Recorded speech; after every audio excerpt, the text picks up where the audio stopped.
In today's video, I'm going to teach you how to remove the background and add a border outline using Figma plugins. Whether you're a seasoned designer or someone just starting with Figma, these tips will help you enhance your design projects with ease.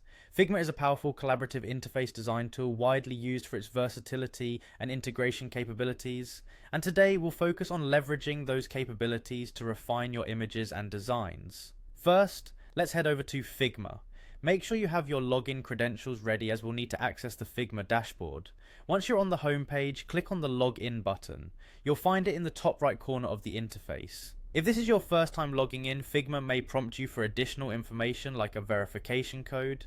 Don't worry, it's just a standard procedure to ensure the security of your account.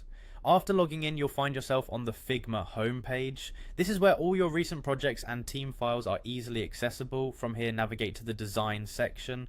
Selecting design will open up your workspace, allowing you to view your current projects and access various design tools. Next, we will look for the action menu within the design section. It's a feature-rich area where you'll find options to enhance your project with plugins and other tools. Within this menu, we're going to search for a specific plugin called the background remover. Using the search function, type background remover and let Figma scan its vast library of plugins. This tool is essential as it allows you to isolate the main elements of your image by removing the background seamlessly.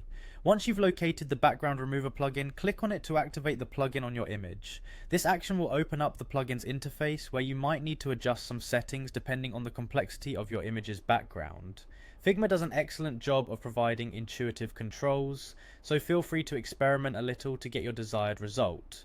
With the background now removed, let's add a border outline to our image to give it that finished, polished look.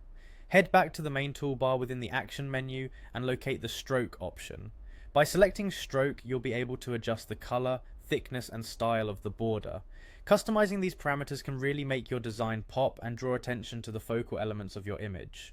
And there you have it. You've successfully removed the background and added a border outline to your design using Figma plugins. This process not only saves you time but also enhances your design skills as you integrate powerful tools into your workflow. Keep experimenting with different plugins to discover even more creative possibilities. Thank you for watching and happy designing.